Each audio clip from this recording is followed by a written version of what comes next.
راديو إيرنا راديو إيرنا كاب كتما باريس محلالة لإرتوارن غازت إنياتا زدالو نتسا راديو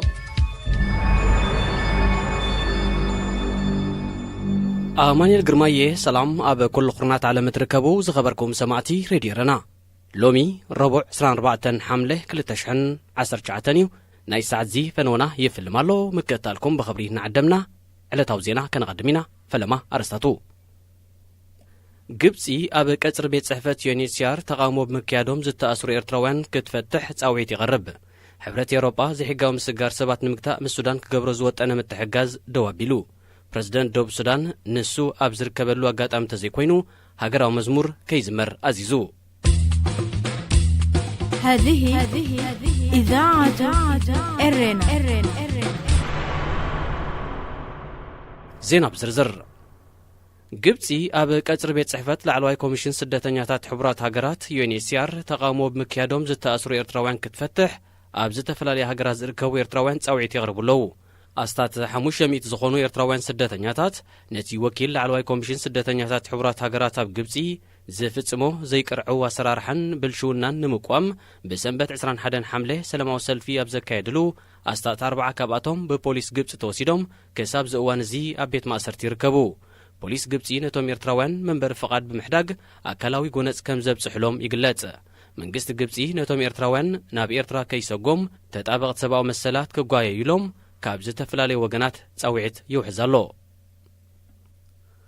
بريزيدنت دوب السودان سالفا كير ميارديت نسو أبزر كبلو أقات أميتات تزيكوينو كالوت زيقاتات تهاجر هاجراو مزمور كيزمرو زقد تأزاز كمزب محلالفة منيستر زينا تهاجر أفليتو منيستر ميكايل ماكوي ناقل قلو زينا فرنسا بزهابو مبري كالوت سبب سلطانن مرحة تكالاتن أبزر كبلو أقات أميتات هاجراو مزمور كزمر مصنوع بمتكاس ازدما نكبري تهاجراو مزمور زنا اسمو قانو قليسو هاجراو مزمور نبريزيدنت رايس لازملكت نسو أبزر كبلو أقات أميتات راي كزمر كمزلو دما أسميرلو منيستراتنا محضر زبطاتنا أبزر كبلو أقات أميتات هاجراو مزمور كزمر مصنوع زملكته منيستر زينا أزي كابزي حدش تأزاز ندحر دو كم زبل حبيرو بريزيدنت كير بعسر شعات حملة أبزكايدو أقيبا كابينة منيستراتيو نزت إزازة محلاليفو هاجراو مزمور سودان دحر مواجنات النت هاجر أب كل تشن 11 زيت أدغيو تأزاز بريزيدنت كير بزيكازي أز السراويت وتهدراو لبس وديوم حزباو سميناراتن أقيباتات حزبن كيكايدو أجيدلو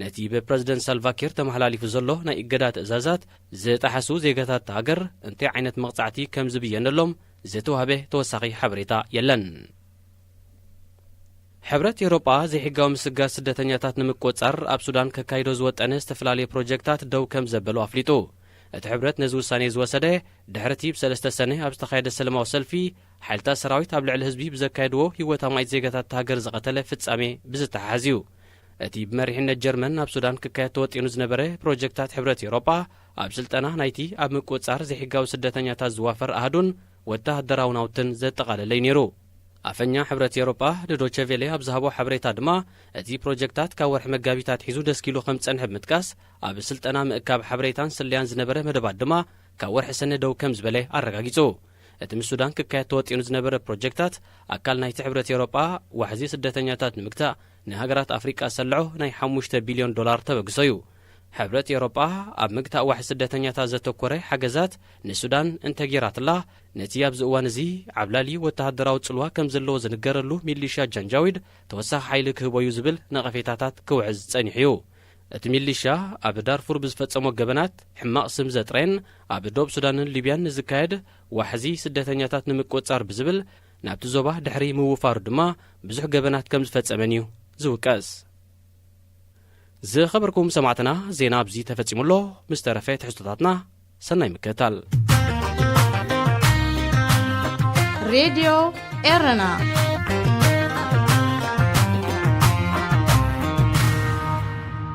داغماي سلامتنا تقبلوا زخبركم سمعتنا قصيلو زقرب مدبنا بسناي زرأ تولد زدالو مدب عالم كم يالو يخون سناي مكتال هذه إذاعة إرنا هنا إذاعة إرنا الدولية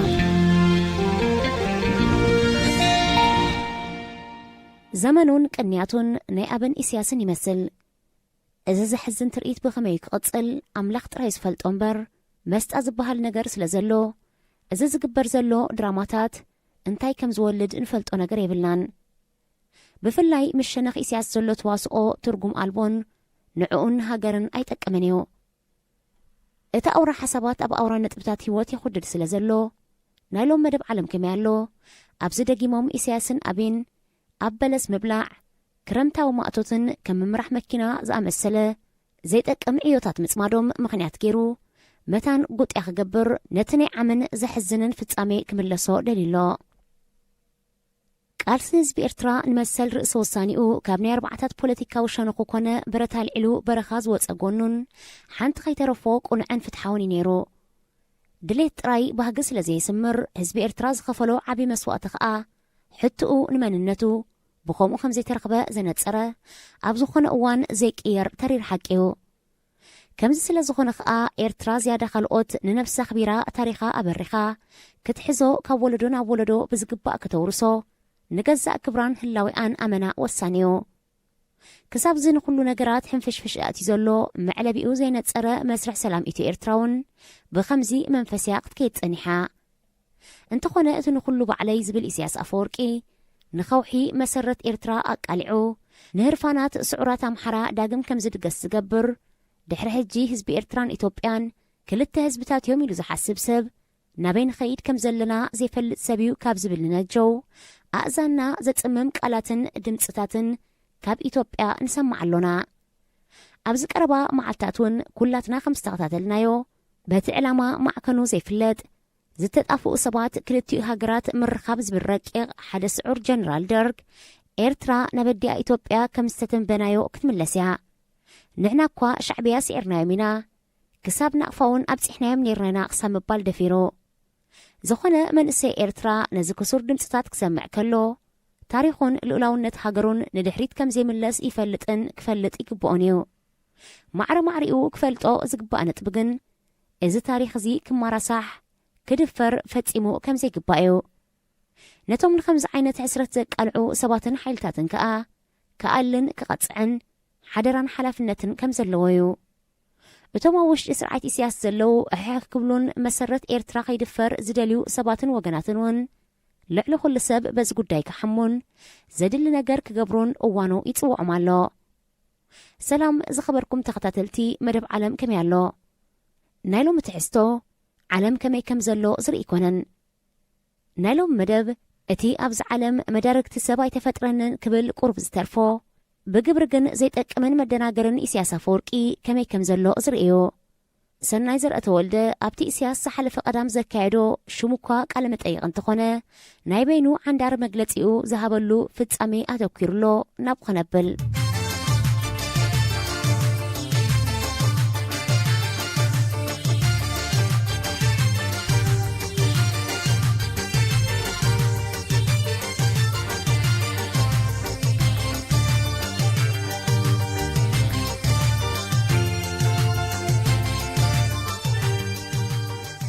ቅድሚ ክልተ ቀነ ኣብዚ መደብ እዚ ኢሳያስ ን4 ዋርሕ ካብ ህዝቡ ምሕብኡ ነውሩ ምዃኑ ስለታ ንኤርትራ ትገብራደ ክብል ዝብላዕ ነጥብታት እንተምፀአ ዝብላዕ ሕቱታት ኣሚምና ሓደ ኢህ ዝብልን ልብን ተገበረ ኣይፍለጥን ከዓ ዝምዕድን ትሕዝቶ ኣቕሪብና ነርና ወዮ ደኣ እቲ ምዕዶ ኣይተሰምዐ እምበር ንሃለፍለፍ ኣቶ ኣይግዳዱ ድሕሪ ክልተ ቀነ ዝሓለፈ ቀዳም ጠበቂሉና ገና ብግስ ክብል ከሎ ከዓ ነታ ኣውራን ናይ ኩሉ መከራና ማለት ሞትና ስቃይና ማእሰርትናን ስደትናን ዝኾነ ናይ ዶብ ጉዳይ ናይ ዶብ ሽግር ገጅፍ ኣርእስቲ ይኮነን ክብል እዩ ኣስተናዒቕዎ ዶባትና እናበለ ሰብ ከም ዘየትከኸ ዘይተኣደነ ዋጋ ከም ዘየኽፈለ ንኹሉ ዕድል ህዝብን ሃገርን ከም ዘይሓነቐ ንዝኾነ ሃገራዊ ሕቶ ኣብ ዝተላዕለሉ ኣጋጣሚታት ናብኣ ናብታ ዶብ ጥራይ ከም ዘይሃደመ ሕጂ ናብኣ ናብታ ዶብ ጥራይ ኣተወኪርና ንበይና ክንርያ ኣይግባአን ነታ ዶብ ጥራይ እንተርኢና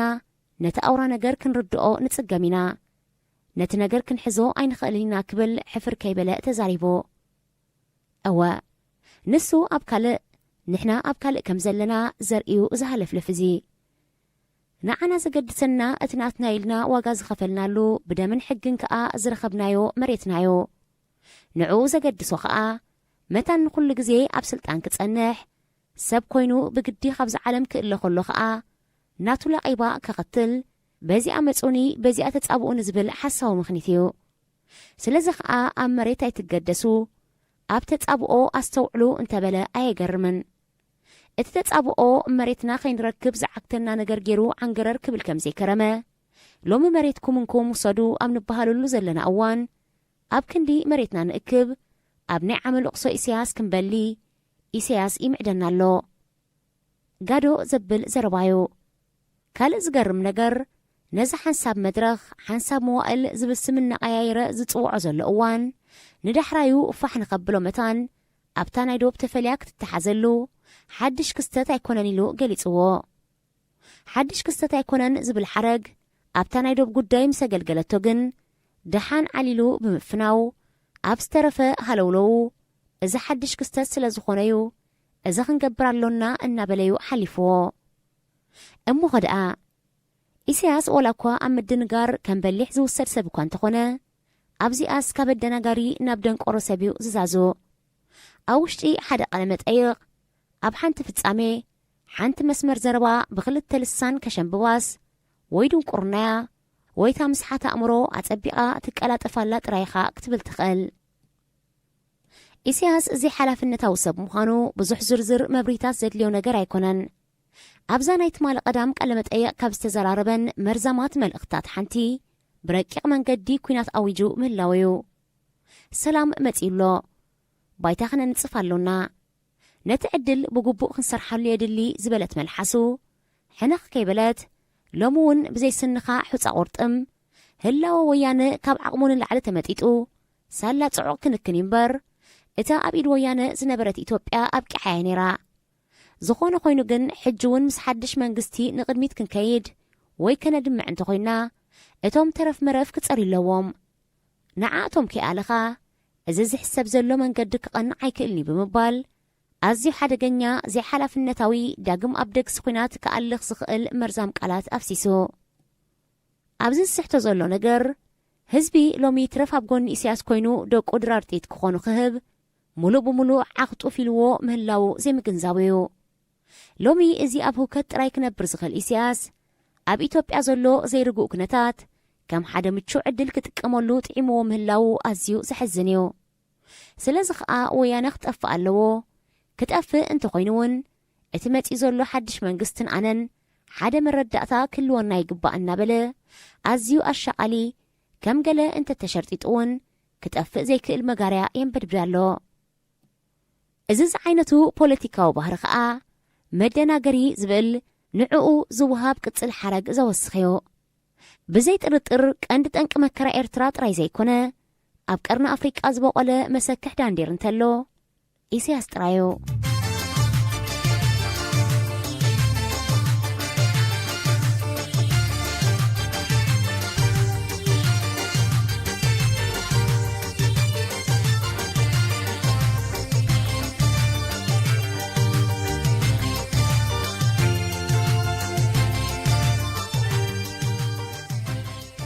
ኣነ ሳላ ዝስራሕኩ ኣነ ሳላ ዝበላሕኩ ዝማእከሉ መዝሙር ዘረባ ክደጋግም ዘይስልከዮ ኢሳያስ ነቲ እንቋዕ ጥራይ ወያነ ወድቐት ኣብ መጸእ ዝዓይነቱ ዘረብኡ ክኽሕዶ ካብ ሕጂ ንኣሽቱ ዓመታት ከቀላቕል እውን ጀሚሩሎ። ሎሚ ይብል ንሱ ልዕሊ ኩሉ ክንገብሮ ዘለና ብቐዳምነት እውን ቀዳማይ ንሰርዖ ነገር ነቲ ነዊሕ ብሕጂ ንኸዶ መንገዲ ዝኾነና መበገሲ ዝኸውን መድረኽ ምጥጣሕ እዩ። ነዚ ክንገብር ከኣ ኣጸቢቕና ክንተኣመን ኣሎና። ኣብቲ ምትእማን ብእዋኑ ክሰግእ ከም ዝጀመረ ክመስል እውን ኣብ ስምዒት ጥራይ ከይተሓጸርና ብኣሃዛትን ብተጨባጢ መልክዑን ክንሰርዖ ኣሎና። ደሓን ንጀምር እሞ ደሓር ንደልድሎ ዝበሃል ነገር የለን። ነዚ ግዜ ከም ክስተት ኣይንርኣዮ ከም ዘይበለ ኸኣ ኣብዛ ነጥቢ እዚኣ በንጻራ ስለ ዝደለያ እወ እዚ ሓድሽ ክስተት ስለ ዝኾነ ብኸምዚ መንገዲ ጥራይና ክንሕዞ ዘለና ይብል። ምጥርጣር ኣብ ርእሱ እናመፀ ይመላለሶን የስግኦ ከም ዘሎን ዘረድእ ካልእ ነጥቢ እውን ደሪቡ እዩ። ናይ ክልቴና ናቱን ናይ ኣብን ማለት እዩ ዘጠራጥር የብሉን። ነሶም ኣብ ውሽጢ ዘለዉ ኸነጽሪ ብደገ ኽኣቱና ንዝኽእሉ ኸኣ ክንኣልን ክንነቕሓሉን ናይ ሓባር ርድኢት ክንገብረሉን ይግብኣናዩ ይብል እሞ ከምኡ እንተዘይጌርና ክንቅጽል ዝከኣል ኣይኮነን ኢሉ ንፈርከሽከሽ ሓሳቡ ከኣስራ ይፍትን እቲ ኩነታት ሓደገኛን ንሱ ዘይፈትዎን ክኸውን ከም ዝኽእል ከም ዘይሰሓቱ ከርእውን 4 ወርሒ ብዘይ ዕረፍቲ ፈኾስኮስ ክብል ከም ዘይጸንሐ ካብ ሰጋእ መጋእ ደፊርካ ምኻድ ይሓይሽ እምበር ዝኸፍአ ነገር እውን ክመጽእ ይኽእል እዩ ክብል በታ ወስላታ መልሓሱ ተዛሪቡሎ ኣብታ ወያነ ኸይጠፍአት ትብል ሓሳብ ንሓዋሩ ስለ ዝተሰመረ ኸዓ ኣብ ኢትዮጵያ ዘሎ ምርጻማት ማእለያ ይብሉን መራ ዝበህሊ ገና ኣይጠፍአን እዚ ክጸርቕ ክኽእል ኣለዎ ኣብዚ ሓሳብ እዚ ኸዓ ምስማር ከድልዩ ዝብል ኣነ ፈላጥ ዝሕመረቱ ድብልቕልቕን ብምሒር ምድጋሙ ዘሰልክን ቃላት ሂቡ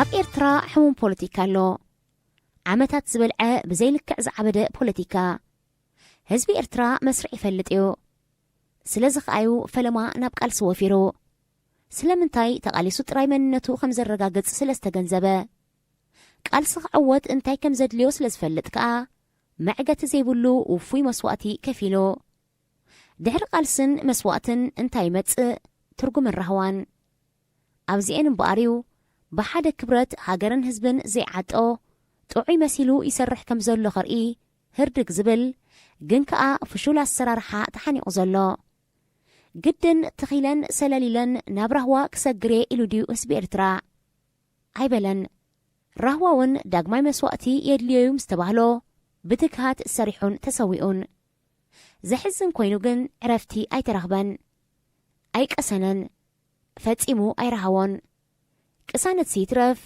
መመሊሱ ንታሕቲ ተነቒቱ ኣብ ሃገሩ እንተኾነ ገሃነብ ካብ ኣንተወፀ ዝገደደ ቃልቃል ዝብል እሳት ኮይንዎ ኣብ ቃላት ክገልጾ ዘይክእል መከራ ኣሎ ስለዚ ንራህዋ ዋላ ብተስፋውና ማዕድዩ ኣብ ዘይርእየሉ ኩነታት ይርከባሎ ህዝቢ ኤርትራ ኣብ ከምዚ ግዜ ግን ሓደ ልቦና ኸርኢ ጸኒሑ ልኡላዊት ሃገር እንቋዕ ሃለወትን ዝብል መሰረታዊ ሓሳብ ሕጂ እውን ንሳውን ተናኸፋላ በዚ ኣይግዳዱ ፖለቲካ ኢሳያስ ሎሚ መጺኡ ዘሎ ሰላም ንኹሉ ክብርና ሓመድ ዝገበረ ብዘይ መጠን ዘሕሰረና ፍጻሜ እዩ ሕንከት ዝበሃል ዘይስምዖ ኢሳያስ ኣፈወርቂ ግን እዚ ግዜ እዚ ፍስሓ ይቡና ከም ዘሎ ደስደስና መዕገቲ ሲኢናሉ ብምህላውና ኸዓ ስምዒትና ካብ ልክዕ ሓሊፉ ማእዝኑ ከይስሕት ያኢ ምስ ናይ 91 ምስቲ ኤርትራ ሃገር ከም ዝኾነት ዘረጋገጸ ዓብይን ታሪኻውን ፍጻሜ ኣተኣሳሲሩ ክሪኦ ፈቲኑ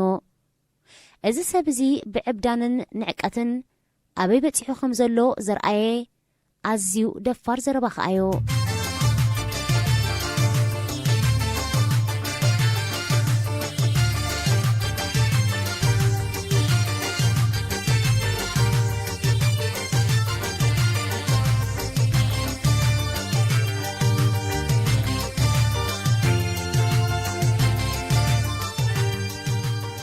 ኤርትራ ቅድሚ ኩሉ ኣብ ነብሳያ ክሰርሕ ዘለዋ ህዝባ ኣብ ድኽነትን ማእሰርትን ሽቁረራን መንእስያታ ኣብ ስደትን ከርተትን ቁጠባኣ ኣብ መግለፂ ዘይርከቦ ርማሰ ተስፋኣ ኣብ ደልሃመት እዩ ዘሎ እዚ ኩሉ ኩነታት ከኣ ዓለምን መጋበሪታ ኢትዮጵያን ስለ ዝተጸባዕናየን ዝብል ምኽኒት እዩ ክውሃቦ ጸኒሑ ሕጂ ግን እዚ ምኽኒት እዚ የለን ተኣልዩ ኣብ ዝበሃለሉ ዘሎ እዋን ኣይግዳዱ ነታ ምስ ኢትዮጵያ ዝደልያ ዘሎ ርክብ እኳ ዝያዳ ኩሉ ኣብ ድሕንነታዊ ዝምድና ትብል ጠንቃም ሓሳብ እዩ ከዙራ ተሰሚዑ ዘሎ ንሕናን ኢትዮጵያን ጽቡቕ ኮይና ጥራይ ኣብዚ ከባቢ እቲ ንደልዮ ባህጊ ኸነስምር ኣይንኽእልን ኢና ስለዚ ኣብ ናይ ድሕነት ዝምድና ዓብ መደብ ኣሎና ኢሉ እዚ ነገር እዚ ዘድልየሉ ኣውራ ምኽንያት ከኣ ካብ ዞባ ኾነ ካብ ዓለም ክመጽእ ንዝኽእል ዕንቅፋት ንምምካት ምዃኑ ኣነጺሩ ተዛሪቡ እዚ ዝዓይነቱ ሓይሊ ኣብ ዘጥረናሉ ግዜ ኣብ ሶማል ዘሎ ኩነታት ኣብ ደቡብ ሱዳን ዘሎ ኩነታት ኣብ ሱዳን ዘሎ ኩነታት ከንቅይሮን ከነመሓይሾን ንኽእል ብምባል እውን ገና ኣብቲ ጽሉል መደባቱ ህርፋናቱ ከም ዘይርወየ ገሊጹ ኣብ ኤርትራን ኣብ ዘቤታዊ ፖለቲካን ትብህግዎ ቀበጹ የለን ዝበለ ኢሳያስ ንንርከበሉ ከባቢ ብ4 ማእዝን ብምዕራብ ብቐርኒ ኣፍሪቃ ብቀይሕ ባሕርን ኬሊጅን ከም መሓድር ዶክተር አብይ ክርዳኣሉ ዓንገረር ክብል ተሰሚዑሎ ንኸውን ጸጋታት ሃገርና ኤርትራ ብኣውርኡ ንጸጋ ሰብ ሓሙኽሽቲ ዝገበረ ሰብ ከመይ ገይሩ ብዞባን ኪኖ ዞባን ክሰርሕ ይመጣጠር ኢልካ ምሕታት ከም ሕቶ ጽቡቕ እኳ እንተኾነ ከይተሓተተ ኣብኡ ኸሎ እዚ ሰብ እዚ ድንጉር ሰብ እዩ እንተተባህለ ዝተጋነነ ነገር የብሉን። ኣብዚ ሕጂ ግዜ አንጻር ኢሳያስ ዝካየድ ዘሎ ቃልስታት ሳላ ንሱ ባዕሉ ዘርአዮ ጥርዚ ፍኹሰት ኣጸቢቑ ተስፋ ረኺቡ ኣብ ዝለዓለ ጥርዙ በፂሑ ይርከብ። ቀቅድሚ ዝቓለ መጠይቕ ከዓ እቶም ክቡር ኣቦ ዝበልዎ ረዚን ዘረባ ከመይ መንጸሮር ከም ዝፈጥረሉ ንምርድኡ ኣየጸግምን እዩ። እቶም ኣቦ ብኽብረት ዘለዎ ቓላት ግን ከዓ ፈጺሙ ምሕረት ብዘይብሉ መልክዕ ከም መራሒ ኣዝዩ ሰነፍ ሰብ ምዃኑ ኮፍ ኣቢሎም ኣቐሚጦሞዮም። እዚ ከዓ ነቲ ቅድሚኡ ክመጽእ ዝጸንሐ ዝተፈላለየ ደፋር ድምፅታት ዝተኸተለ እዩ። ብሕጂ እውን ካብኡ ዝዓቢ ከበድቲ ብድሆታትን ተቃውሞታትን ኣብ መጨረሻ እውን ንኢሳያስ ኣብ ናይ ታሪክ ጓሓፍ ዝቐምጥ ፍጻሜ ክመጽእ ምዃኑ ዘጠራጥር ነገር የሎን። ጽቡቕ ነገር ኢሳያስ ኣብ ናይ ሎሚ ቃለ መጠይቑ ነዚ ሓቂ እዚ ተገንዚቦ ኣሎ። ዝረአ ዘሎ ተቃውሞታት ትርጉም የብሉን ክንቲትዩ ንፋስ መጺኡ ክዘርጎ ይኽእል እዩ እኳ እንተበለታ ልሳኑ መሊሳ ከዓ ባዕላ እዚ ግን ክንዕቆ የብልናን ጽልዋ እውን ክህልዎ ስለ ዝኽእል ኣበርቲዕና ጓዝጓሳት መክያድ ከድልየና ኢሉሎ። ናብኡ ዝመጽእ ዘሎ ማዕበል የስተብለሉሎ ማለት እዩ።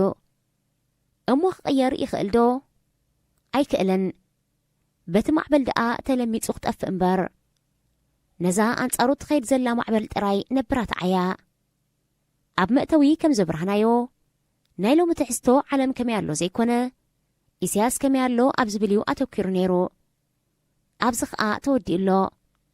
ምስ ሰናይ ዘርአ ተወልደይኹም ጸኒሕኩም ሰላም ቅነ ሬድዮ ኤረና ሬድዮ ኤረና ካብ ከተማ ፓሪስ ዝመሓላለፍ ብኤርትራውያን ጋዜጠኛታት ዝዳሎ ነፃ ሬድዮ እዩ።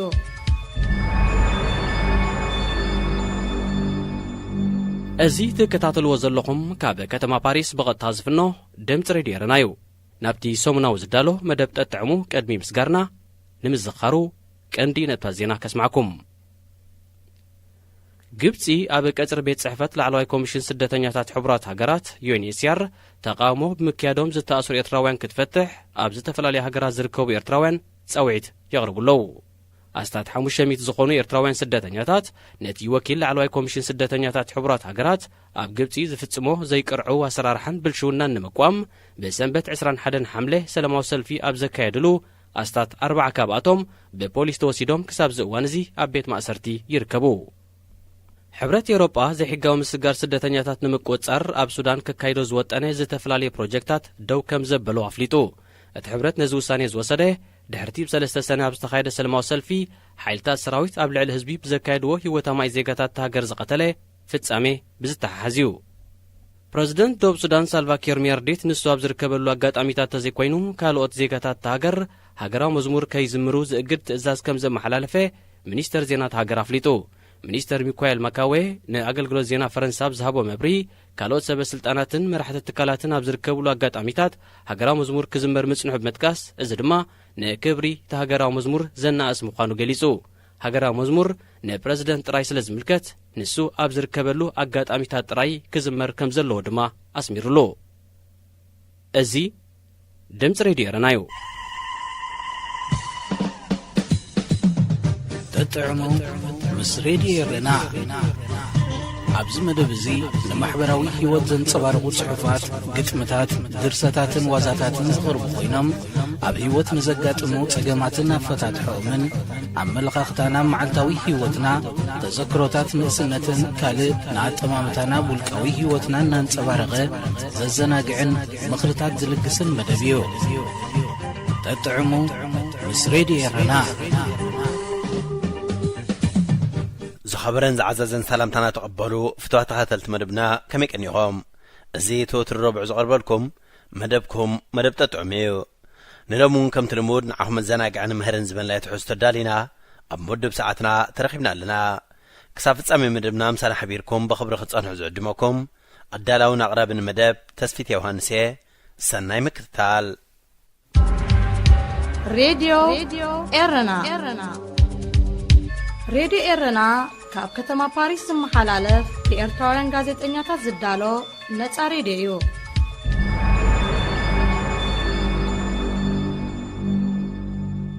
እቲ ነቢ ጸሓፊ ሃይለ ዳንኤል ሊባኖሳዊ ቀባኢ ገጣሚ ደራስን ፈላስፋን ነይሩ። ኣብ እምባ ሊባኖስ ሙስጥ ኣሳሪፋት ገሊሌላ ኣብ እትርከብ ንእሽቶ ዓዲ ተወሊዱ።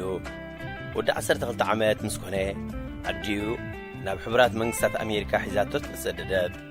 በዚ ድማ ጉቡእ ትምህርቲ ክቐስም ካለ። እንተኾነ ጽሑፍትኦ ግዲ ኮይኑ ዝበዝሕ ዕድሜኡ ካብታ ዝፈትዋ ሃገሩ ተፈሊዩ ኻሕልፋ ግድን ኮነ። ኣብ ሓፂር እዋን ኣብ ዓይኒ ስነ ጥበባውን ሰኣላይን ፍረድ ሆላንደይ ከኣቱን ምስኡ ኾይኑ ኽመሃርን ከም ስነ ጥበባዊ ኸዓብን ጀመረ። ኣዲኡ ወዳ ብምዕራባዊ ባህሊ ይጽሎ ምህላው ምስ ረአየት ባህሉን መንነቱን ንኸየጥፍእ ናብ በይሩት ክመሃር ሰደደቶ። ናብ ኣሜሪካ ምስ ተመልሰ ነቲ ናይ ምቕባእ ዝምባለኡ ብዝለዓለ ቕጽሎ ኸኣለ እሞ ኣብ መበል 21 ዓመቱ ንምርኤት ኣቕረቦ።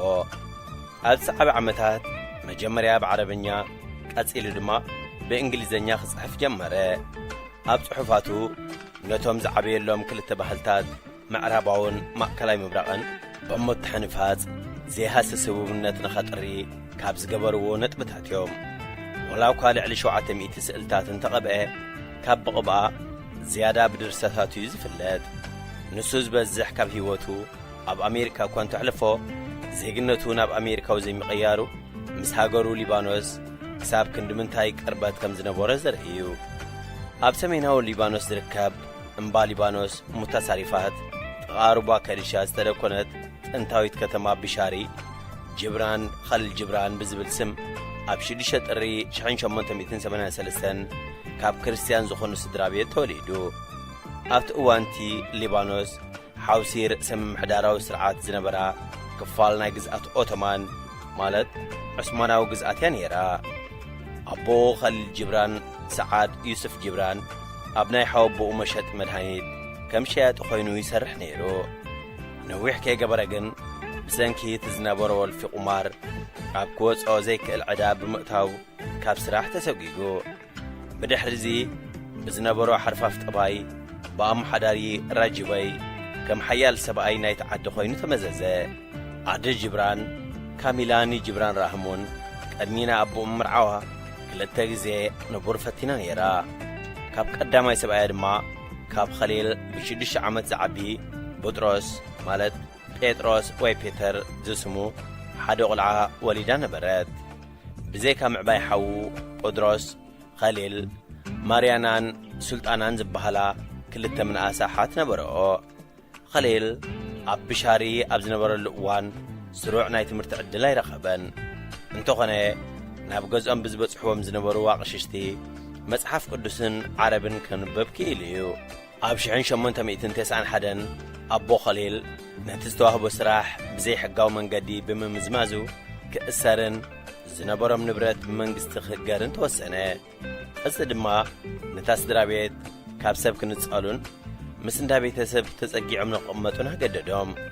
ብድሕሪዚ ወላው እኳ ኣቦኡ ኣብ 1894 ካብ ቤት ማእሰርቲ እንተተፈትሐ ንዝቐጸለት ዓመት ኣዲኡ ንኹሎም ደቃ ሒዛ ብ25 ሰነ 1895 ኣብ ሕቡራት መንግስታት ኣሜሪካ ናብ ዝርከብ ሓዋ ክትስደድ እያ መሪጻ። ምስ ኣብኡ ዝጸንሕዎም ኣዝማድ ኣብ ሰሜን ቦስተን ኣብ ሓደ ገዛ ተኻርዮም ክቕመጡ ጀመሩ። ንድራር ዕለቶም ዝኸውን ገንዘብ ንኽረኽቡ ካሚላ ገዛ ገዛ እናዞረት ዓለባን ጣጢዕን ዘረፍረፍ ናይ ጫፍ ክዳንን ክትሸይጥን ከላ ሓላፍነት ገዛ ብንግድዓኡ ዝተሰከመ ቡጥሮስ ኣታዊታቶም ነኸስስን ዝተፈላለዩ ዕዮታት ክሰርሕ ጀመረ። ድሕሪ ቁርብ ጊዜ ካሚላ ደረቕ ኣቑሑት ዝሸየጠሉ ድኳን ክትከፍት ከኣለት። ክሳብ ናብ ኣሜሪካ ዝመጽእ ጅብራን ኸሊል ጅብራን እዩ ነይሩ ሙሉእ ስሙ። ምስ ምእታው ናብ ኣሜሪካ ግን ኣብ እዋን ምዝገባ ናብ ኸሊል ጅብራን ሓጸረ። ንሱ ንመጀመርያ እዋን ስሩዕ ትምህርቲ ክቐስመሉ ዝጀመረ እምበኣር ኣብ ቦስተን እዩ። ብ30 መስከረም 1895 ድማ ኣብ ቤት ትምህርቲ ኩዊንሲ ተመዝገበ። ንሱ ምስ ካልኦት ከምኡ ስደተኛ ተምሃሮ ንበይኖም ተፈልዮም ናይ እንግሊዝኛ ትምህርቲ ይወስዱ ነበሩ። ከምኡውን ናብ ከባቢ ገዛውቱ ዝነበረ ቤት ትምህርቲ ስነ ጥበባት ዴኒሰን ኣትዮ ክመሃር ጀመረ። መምህራኑ ዘለዎ ጥበብ ዝረኣዩ ምስቲ ግኑን ስም ዝነበሮ ሰኣላይን ኣሕታማይን ፍሬድ ሆላንድ ያላለይዎ። ሆላንድ ንተፈጥሮኣውን ፍሉይን ክእለት ጅብራን ኣብ ቅብኣን ስነ ጽሑፍን ከስተብለሉ ግዜ ይወሰደሉን። ዝያዳ ንኸዓቢ ክኹስኩሶን ባህርያዊ ሊቅ እናበለ ክጽውዕን ጀመረ። ብድሕርዚ ኣብ ትሕቲ ሆላንድ ብምዃን ኸሊል ክቐብእን ሓጸርቲ መግለጺታት ብዛዕባ መጽሓፍትን ከቐርብ ከኣለ። ከም መርኣያ ቅልጡፍ ዕብየቱ ኣብ 1898 ሓንቲ ካብ ቅብኣታቱ ኣብ ገበር መጽሓፍ ተለጠፈት። ሆላንድ ድማ ንኸሊል ብዘይውዓል ሕደር ምሳዕ ርኽቱ ኣላለዮ።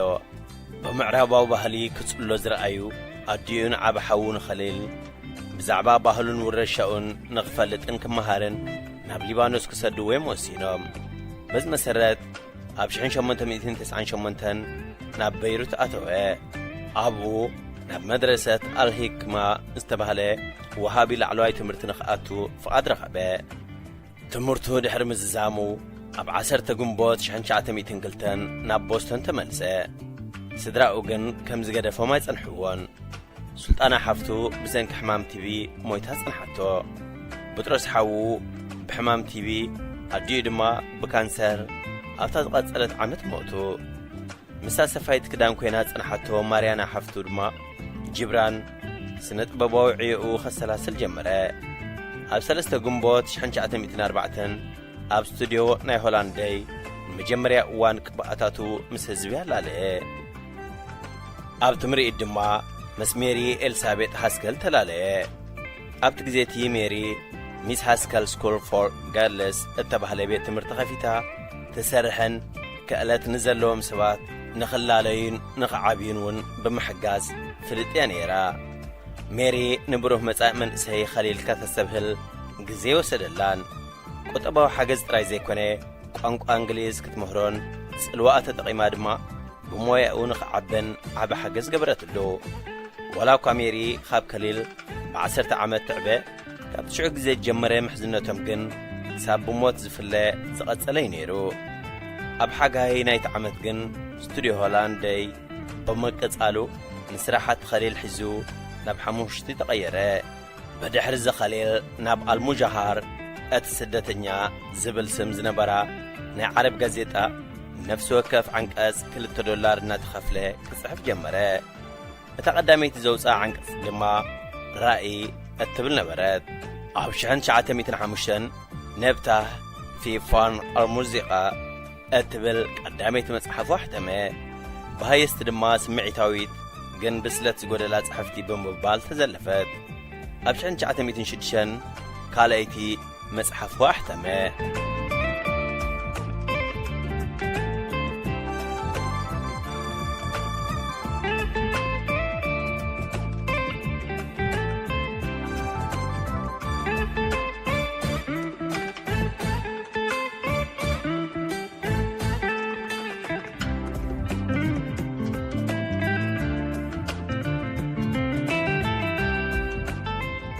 እታ መጽሓፍ 3 ሓጸርቲ ዛንታታት ዝሓዘት ኣራኢስ ኣልሙሩጅ ዝብል ኣርእስቲ ዘለዋ ነበረት። ኣብቲ ዓመት ድማ ዋቢታ ሳማ ማለት ሰሓቕን ንብዓትን እትብል ዓምዲ ከዳሉ ጀመረ። ሳልሰይቲ መጽሓፉ ብዛዕባ ኣብ ሊባኖስ ዝነበረ ጕልታዊ ስርዓትን ኣግዕዞ ደቂ ኣንስትዮን ጸቒጣት ትዛረብ ኣልኣርዋ ኣልሙታ መሪዳ ዝብል ኣርእስቲ ሒዛ ኣብ 1908 ተሓትመት። ብትሕዝቶኣ ዘይተሓጐሱ ካህናት ሊባኖስ ክውግዝዎም ምዃኖም መጠንቀቕታት ሰደድሉ። መንግስቲ ሊባኖስ እውን ነታ መጽሓፍ ብወቐሳን ዘለፋን። ኣብቲ ዓመት እቲኣ ሜሪ ገንዘባዊ ሓገዝ ብምግባር ንኸሊል ናብ ፓሪስ ናይ ቅብኣ ክእለቱን ክዕቢ ሰደደቶ። ኣብ ፓሪስ ብቐዲ ሲምቦሊዝም ዝያዳ ክጽለውን ናብ ግኑን ስም ዘለዎም ምርኢታት ቅብኣታቱ ኸቕርብ ጠለባት ክመጽኦን ጀመረ። ኦቶምን ማለት ቀውዒ ዝብል ኣርእስቲ ዘለዋ ቅብኣኡ ድማ ብሶሶቴ ናሽናሌ ደቢዩ ኣርትስ ዓብዪ ተቐባልነት ረኸበት። ኣብኡ ናይ ብዙሓት ፍሉጣት ስነ ጥበበኛታት ከም ኣውጎስት ሮዲን ምስሊ ብርሳስ በብዝሒ ስኢል እዩ። እንተኾነ ትምህርቲ ቋሪጹ ዝሮት ናብ ዓዲ እንግሊዝ ኣበለ። ኣብ መወዳእታ 1910 ድማ ናብ ኣሜሪካ ተመልሰ። ኣብ 1911 ጅብራን ናብ ከተማ ኒውዮርክ ኣቕሊሉ ገዓዘ። ኣልኣጅኒሓ ኣልሙተኸሲራ ማለት ስቡር ኣኽናፍ እትብል ዝነውሐት ድርሰቱ ጽሒፉ ሕተመ። ብዙሓት ተመራመርቲ ስነ ጽሑፍ ከም ዝብልዎ እቲ ቐንዲ ኣብታ መጽሓፍ ዘሎ ገጸ ባህሪ ባዕሉ ትጸሓፊ ምዃኑ ይሰማምዑ። ኣብቲ ዓመት እውን ኣራቢጣ ኣልቀለምያ ብዝብል ስም ብዛዕባ ዓረባዊ ስነ ጽሑፍ ዝግደስ ማሕበር መስረተ። እቲ ማሕበር ንብዙሓት ጸሓፍቲ ጥራይ ዘይኮነ ጅብራን እውን ካብቲ ማሕበር ብዙሕ ፍልጠትን ተመክሮን ይቐሲሙ። እታ ስቡር ኣኽናፍ እትብል መጽሓፉ ድማ ኣብ መንጎ ስደተኛታት ኣዕራብ ጽቡቕ ስምን ዝናን ኣትረፈትሉ። ኣብ 1913 ሓንቲ ካብ ብሉጻት ቅብኣታቱ ዝኾነት እቲ ስፍራ ሕቡኣን ዘሄርሚቴጅ ዘርእስታ ቅብኣ ኸዳሉ እንከሎ ኣብ ተመሳሳሊ ዓመት ኣብ ኒውዮርክ ናቱ ዓብ ስቱድዮ ኸፈተ። እንተኾነ ካብዚ ግዜ ንድሓር ካብ ናብ ቅብኣ ዝያዳ ናብ ጽሑፍዩ ጸቒጡ ክሰርሕ ጀሚሩ ነይሩ። ኣብ 1914 ምስ ምጅማር ቀዳማዊ ኩናት ዓለም ንሊባኖሳውያን እስላምን ክርስቲያንን ኣንጻር ንግስነት ኦቶማን ሓቢሮም ክዋግኡ ጸውዐ። ሊባኖስ ብሓያል ደርቂ ልዕሊ 100,000 ሰባት ድሕሪ ምህላቖም ረድኤት ዝኸውን ገንዘብ ክእክብ ጀመረ።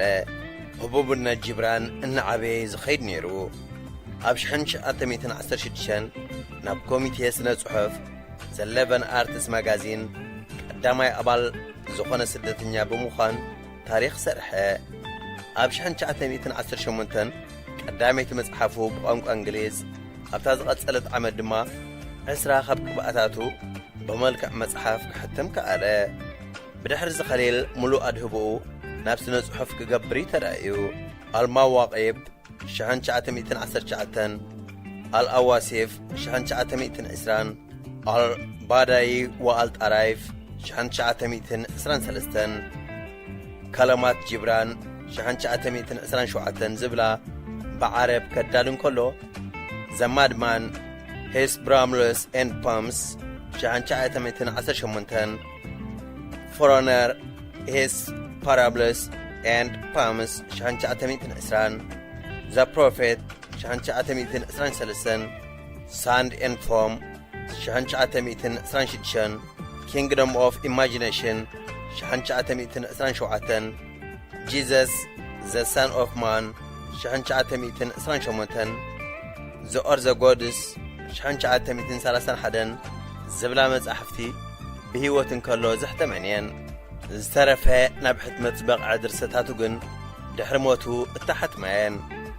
ኣብ 1920ታት እታ ክሳብ ትሽዑ እዋን ብንዋታዊ ይኹን ሞራላዊ ሓገዛ ካብ ጎድኑ ዘይተፈለየት ሜሪ ተመሪዕያ ናብ ሳቫና ዝበሃል ቦታ ብምግዓዛ ጅብራን ናይ እንግሊዘኛ ጽሑፋቱ ዘሰናድኣሉስ ከናዲ ጀመረ። ንገጣሚት ባርባራ ያንግ ድማ ቖጸረ። ንህቡብነት ጅብራን ሰማያ ኣሪጋ ማዕረግ ከዋኽብቲ ክስራዕ ዝገበረቶ ድርሰቱ ዘ ፕሮፌት እቲ ነቢ እትብል ነበረት። እታ መጽሓፍ ብመንገዲ ኣልሙስጠፋ እተባህለ ቀንዲ ገጸ ባህሪ ብዛዕባ 26 ዝተፈላለዩ ዛዕባታት ከም ፍቕሪ፣ ሓዳር፣ ቈልዑ፣ ስራሕ፣ ሞት፣ ፍልጠት ነፍሲ፣ ፍስሓን ሓዘንን ወዘተ እትገልጽ ዛንታያ። ኣብ ውሽጢ 2 ዓመት ቀዳማይ ሕታመታ መጽሓፍ ተሸይጡ ክውዳእ እንከሎ ክሳብ 2012 ድማ ኣብ ኣሜሪካ ጥራይ ልዕሊ 9 ሚልዮን ቅዳሓት ተሸይጣ። ብተወሳኺ እዛ መጽሓፍ እዚኣ ናብ ልዕሊ 40 ቋንቋታት ከም እተተርጎመት እውን ዝፍለጥ።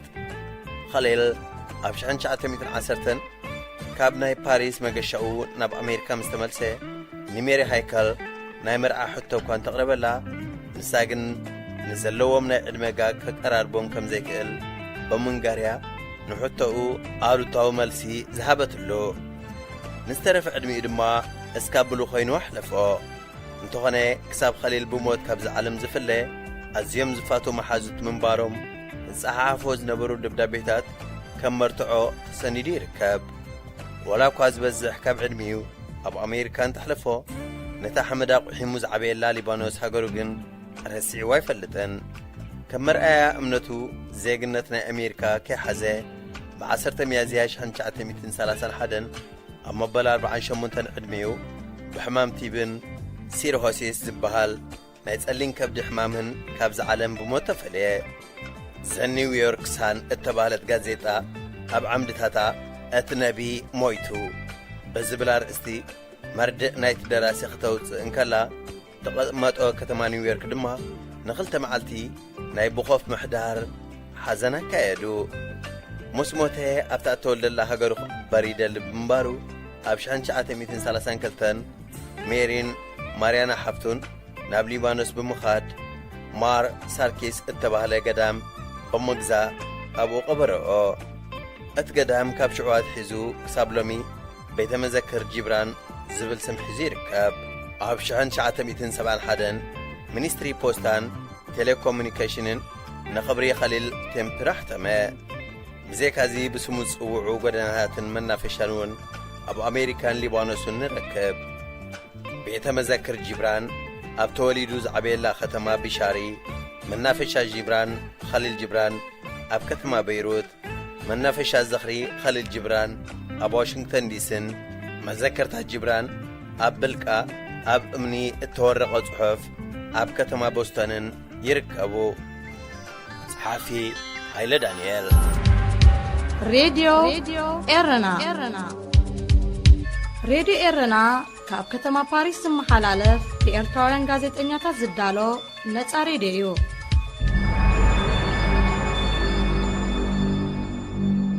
ዶንና ነዛላሕኮታ እቶ ብጸግዒ ኣብ ብርቱዕ ክራማት ዘይብላ መጸግዒ ዛንእሽቲ ኣጉዶ ዋጋ 40 ፍርቃ ተገሚዓ ፍርቃ ተመኒዓ እናርኣ ኹማር ኣይትሕዝን ንዓና ግን ከባብ ደገ ትኸዝን ብወፈራት ዝተሰርሐት ዘይትእመን ገዛ ክራይ ትቕበሉላ ብዋዛዋዛ ንዛኾና ደኣ ክንደይ ክንውስኸላ ንሕና ክንውስኽከ ጉቡኣ ዘይተማልኡላ ኣብ ነዃል ዚንጎኣ ዋጋኣ ላዕሊ ኣይመዕቆብን ከኣ መበለሊ ካብ ንኣትዋ መዋእል ኮይና ዓሚ ብሳላቲ ዘይገማጥል ንሮ ሕማቕ ዘመን ኣሕሊፍናኩም ብምዕሮ ልዕሊ ሰብ ኮንኩም ናብራኹም ምስጠለነ ድኽነትና ኸኣ ንፋስ ኣትይዎ እናተጋነነ በጃኹም ኣይትጠምቱ ላዕሊ ክደኑና ኣይትኽልኡና መጽለሊ ገጣሚ ነቢ ሰናይ መስከረም 2000 ዓመተ ምህረት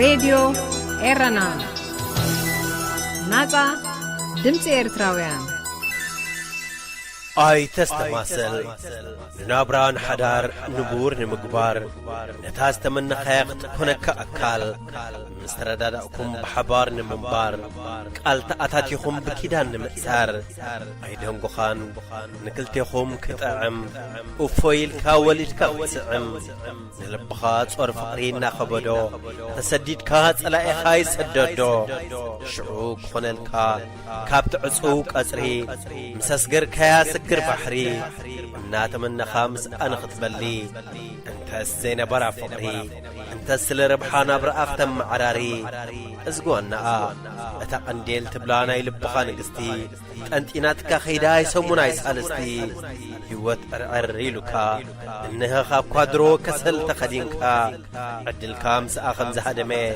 እጆኸባ ኣይተስተማስል ኣይትኰራሜ ኣይትሕረር ኣባይካ ጨንቆ ንሽግር ተመስገንያ ተሕምቆ ቅድሚኡ ግን ነብስኻ ፈትሻ ኸይህልወካ ዕዳ ግብርኻን ልሳንካን ጸኒሕን ደማንታ ከምዝ እንተኾይኑ እንተዘይቀንጢጥካዮ ክብረታ ናትካ ዝበላ ሒዙልካ ኣሎ ጐይታ ነመስግነካ ረዘነየ ጻዕዳ ፈረስ ሬድዮ ኤረና ሬድዮ ኤረና ካብ ከተማ ፓሪስ ዝመሓላለፍ ብኤርትራውያን ጋዜጠኛታት ዝዳሎ ነጻ ሬድዮ እዩ።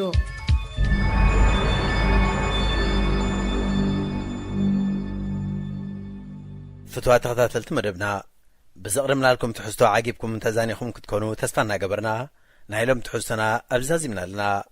ኣብ መደብና ዘለኩም ርእይቶ ይኹን ነቐፌታ ወይ እውን ክቐርበልኩም ትደልይዎ ጽሑፋት ምስ ዘሉ በትልሙድ ኣድራሻና ናብ ሬድዮ ኤረና @gmail.com ወይ ሬድዮ ኤረና @yahoo.com ኢልኩም ለኣኹልና ክበጽሓና እዩ።